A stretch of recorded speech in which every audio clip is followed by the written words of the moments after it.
أعوذ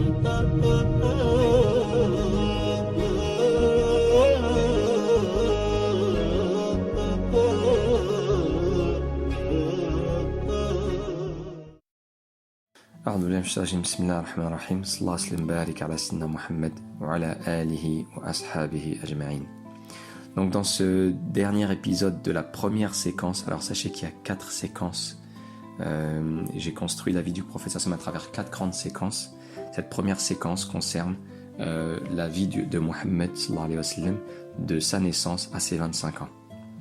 Donc on va voir dans ce dernier épisode sa rencontre avec le moine Bahira. Le prophète sallallahu alayhi wa sallam est accompagné donc son oncle dans certains voyages de commerce, et donc en allant en Syrie, ils sont passés devant comment on pourrait dire, un ermitage, un lieu où se retirait ou s'isolait un moine très pieux qu'on appelait le moine Bahira. Et ce moine avait beaucoup de science, beaucoup de connaissances, et il était sur le monothéisme pur de Sidna Isa alayhi salam. Il faisait partie de ces rares moines qui croyaient en un Dieu unique et en Jésus prophète alayhi salam. Et donc ce moine-là, Abu Talib avec ses compagnons de voyage, avait l'habitude de passer devant lui sans que jamais il n'accorde d'importance à ces Arabes polythéistes, adorateurs de statues. Pourtant ce jour-là, le moine Bahira a fait appeler Abu Talib et sa troupe, leur a demandé de venir manger, les a invités à manger le soir. En fait, le moine Bahira, alors qu'il regardait les gens passer, il a trouvé quelque chose de curieux autour de cette caravane. Il a reconnu certains signes. Il avait un doute justement sur... déjà, il a ressenti très certainement quelque chose comme un homme pieux.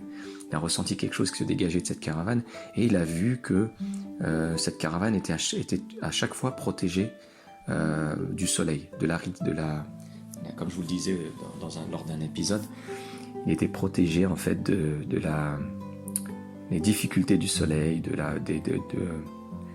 ce qui émanait de ce soleil. Et donc il a vu que des branches se penchaient, des nuages passaient sur leur ciel, et donc il leur a demandé de venir. Lorsqu'ils sont venus, ils ont laissé Mohammed, le plus jeune de cette troupe, surveiller la caravane. Et donc le moine Bahira, en un coup d'œil, lui qui a peut-être reconnu cet homme annoncé par tous les livres, ce nouveau prophète qui devrait arriver prochainement, d'après ses connaissances, n'a pas reconnu dans les personnes présentes cet homme qu'il recherche. Donc il leur pose la question, est-ce qu'il y a pas quelqu'un que vous avez oublié dans votre groupe?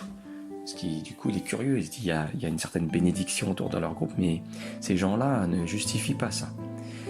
Ils disent non, si, il y a un petit jeune qu'on a laissé, Mohammed ibn Abdillah sallallahu alayhi wa sallam, on a laissé derrière.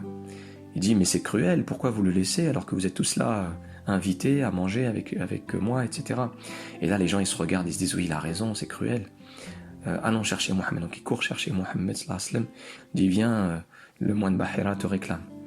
Lorsque ce petit jeune apparaît aux yeux du moine Bahira, là c'est la révélation. Là il le regarde, son visage s'illumine et se dit peut-être est-ce là effectivement la raison de cette bénédiction.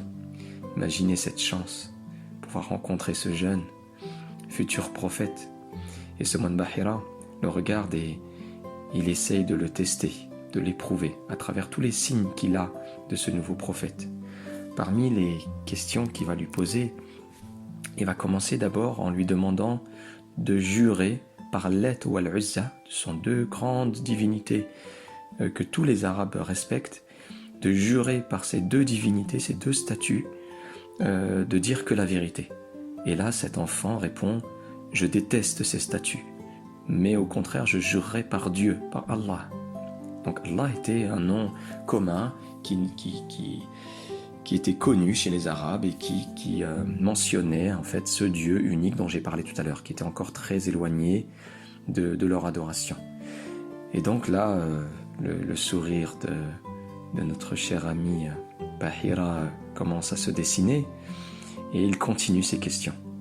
Il demande qui est son père à cet enfant. Et là, Abu Talib de répondre, c'est moi.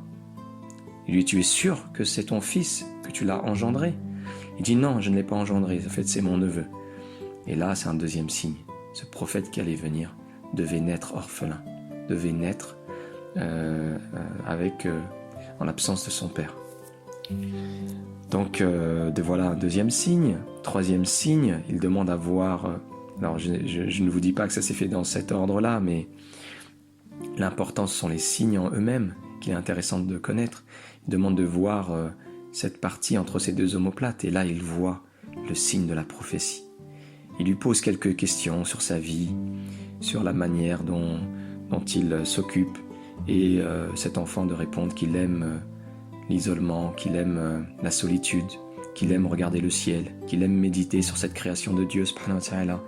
Et là, le moine Bahira ne peut qu'être convaincu par ce prophète, par la mission que va avoir cet homme. Donc il se tourne vers Abu Talib, le prend en apartheid et lui dit: fais bien attention à cet enfant, protège-le, il va avoir un destin hors du commun. Et il lui dira cette phrase curieuse qu'on comprendra par la suite, notamment dans la période médinoise. Il lui dira: sache et protège-le, notamment des Juifs.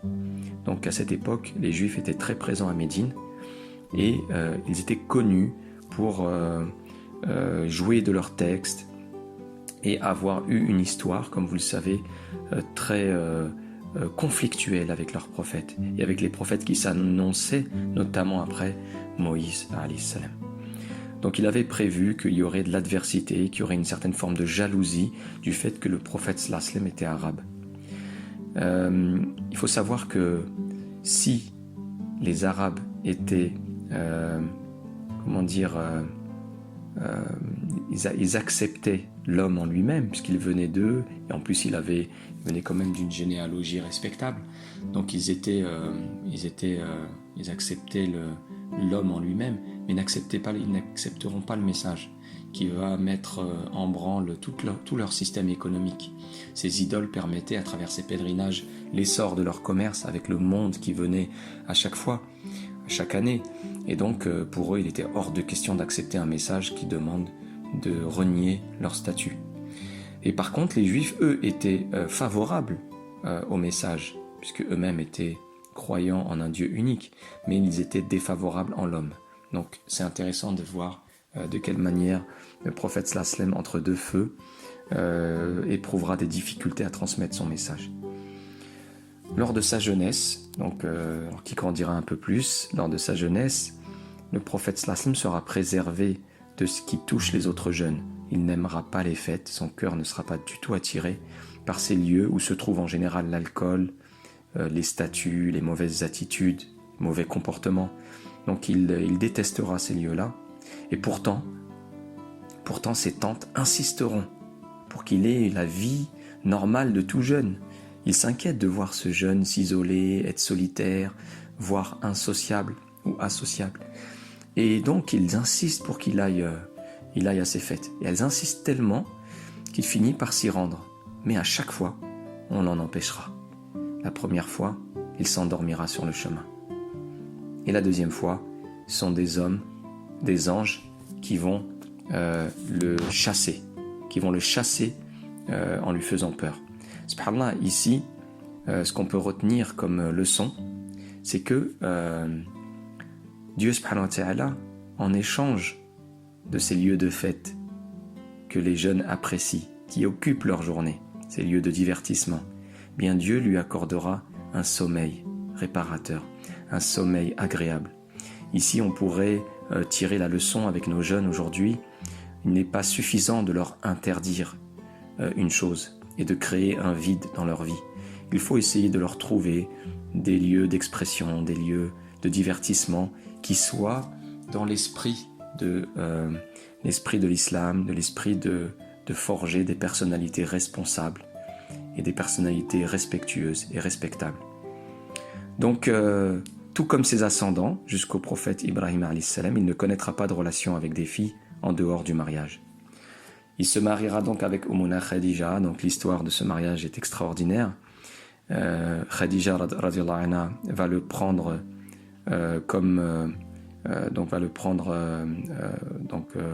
pour prendre en charge ses biens. C'est une veuve qui est très riche au sein de la Mecque.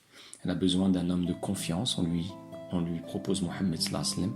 Et donc il va s'occuper de ses biens et il va faire, par sa sincérité, son honnêteté, sa rigueur, il va faire des bénéfices qu'elle n'a jamais eu l'habitude d'avoir en allant vendre ses produits et commercer avec ses produits. Et là, elle va vraiment tomber amoureuse de lui. Elle va tomber amoureuse de lui à travers ses qualités, sa profondeur. Il y aura une grande différence d'âge entre Khadija, on parle d'une 15aine d'années, mais Khadija était très bien conservée, était une très belle femme. Et le prophète sallallahu alayhi wa sallam, lorsqu'on lui proposera indirectement en disant « Est-ce que tu serais intéressé par Khadija ?» Lui, il dira « Mais comment une telle femme pourrait s'intéresser à moi ?» Et là, cette personne qui va faire le messager entre Khadija et le prophète Mohammed sallallahu alayhi wa sallam, va lui dire « Ne t'inquiète pas pour le reste, je m'en occupe. » Et c'est ainsi que le mariage se fera et l'amour qui naîtra au sein de ce couple, l'amour que vivra le prophète sallallahu alayhi wa sallam avec cette femme est intemporel, est extraordinaire, traversera les âges. À toute époque, chaque année, le prophète sallallahu alayhi wa sallam se remémorait Khadija radhiyallahu anha par la suite. Il ne l'oubliera jamais.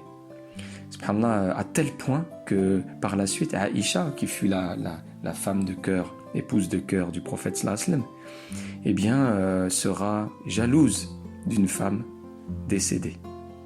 Donc, il aura de Khadija plusieurs enfants, Al-Qasim et Abdullah, qui seront morts, donc 2 fils morts en bas âge, et il aura 4 filles, Zaynab, Ruqayya, Keltoum et Fatima Zahra, que vous connaissez bien, que vous connaissez tous.